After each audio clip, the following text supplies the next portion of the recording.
We're joined here today by Mr. Parmar, founder and CEO, QX Lab AI. Mr. Parmar, thank you so much for being here at Gen AI Summit 2024. My first question to you is India, the Indian ecosystem, adapting to AI to its fullest potential? Your opinion on that? It's not just India, right? Every country right now is trying to understand what AI can do and adopting it. Yes, India is trying its best and India government is supporting it. And I believe there will be a lot of policies that will come in, which will help us to, shape the AI in a better way. And with the data privacy and protection coming in, I think so India will be one of the first one to adopt the AI. Yeah. What, according to you, are the hurdles and challenges that the Indian ecosystem still faces? The hurdles that we face is right now, you can't say it's a hurdle. It's a new phase. It's a shift, right? Initially, we had the search engines, then the entire shift came in to the AI and the large language models, right? It's a shift. So it'll take some time to understand what it can do, what are the positives and negatives of it. Once that is understood, I think so there should not be any kind of hurdles after that. Okay. Can India truly become the AI capital of the world? I believe India is the AI capital of the world because whoever is training the large language models need data. The best place to get data is India.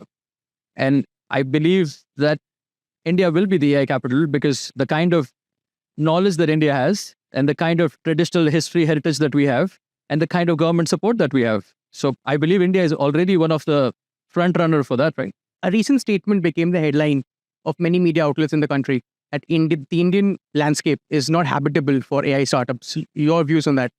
That's interesting because every time when somebody from outside India says this, and interestingly, 80% of the team is Indians. So I don't understand why people keep on demeaning India in terms of will they be able to fund it? Will AI be able to be part of it? If you look at any big company today or any big corporates today, you name Google itself or you name any other corporate, you see all the CEOs are Indian. So I believe there is no way that Indians can be behind on anything. And we have a lot of talent. We have a lot of knowledge. And again, there's a lot of support given to us to build platforms over here now, right? If you look at past India and look at the current India, there's too much of support given to us to build anything. And it can be taken care of. And I don't think this question is relevant for the India market here. You recently announced your strategic partnership with Bobble AI. A few words on that, if you could help us understand more about it. It was an interesting partnership, right?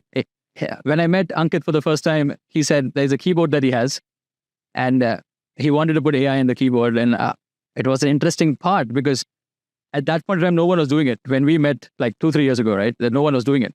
When I saw it, it's like, then we started training the data sets that he has and the kind of user base that he has is amazing. And what we understood is like, keyboard is an integral part of mobile handsets. Anything that you do on your mobile, apart from voice, keyboard is the thing that you use, right? So what if we can enable people using the keyboard and make their life easier and get everything within the keyboard? That was the goal behind it. And we are successfully able to achieve it. Like right now, Bobble has 30 million users on a daily basis and they have 7 billion conversations happening every month. That's just insane numbers. Okay. Brands are, this recent trend of brands collaborating with AI platforms is happening. A smartphone brand recently had a collab with Perplexity AI. Do you have something similar on the tables? It's too early for us. We are trying to get, it's about not partnering at this stage for us. For us right now, it's about how we can make people aware how to use AI. We are the only company right now not talking about valuations, not talking about anything like this. Our focus is use cases, make people understand how AI is useful for them.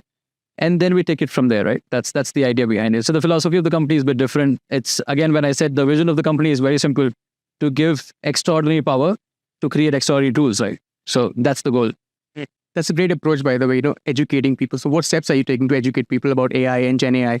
So currently we're getting into the use case scenario so that will help people to understand which category the AI use cases are happening, right? You can name travel industry, you can name education, you can name the coding network. Sorry, not the network, but the coding community that we have, right? So these are the use case scenario. When you put it in the market, people understand how AI is used. Right now, when you go in the market and people ask where you can use AI, they're confused because there's such a vast market right now. Even when somebody comes on a platform of AskQX or any other chatbot platform that people come in, the first question they ask me, what should I ask? So that barrier has to be broken first. Once they understand how AI is used, then it'll be easy to, adopt it kind of stuff. Right, right. I just have one last question, and this question came to my mind the first time I saw Samsung announce their partnership with Google Gemini. They brought AI features on device, on their phone. I have one with me right now. Shit. So I use it for every interview, for every story I do. How can someone compete with features like these when people have AI features set in their handheld device? Why would I go to another AI platform for my AI solutions? That's a good question, actually, because what happens is even if they're on the device, right, look at the accuracy of it. That's where people suffer, right? Okay.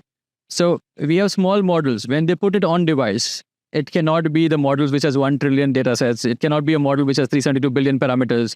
It can't run on device, right? So the number of parameters which are there are a bit lesser. The accuracy is way lesser. I use the same phone to understand how they have done it. Okay. I can feel that the idea is amazing. We will reach there for sure, but it still needs a lot of training. It still needs a lot of time to understand, because human feedback is going to be a key for this. And once we have that kind of human feedback data sets, then I believe it should not be a problem, but it's still not there yet. Mr. Parmar, thank you so much. It was a pleasure chatting with you. Thanks. Thank you for having me. Thanks.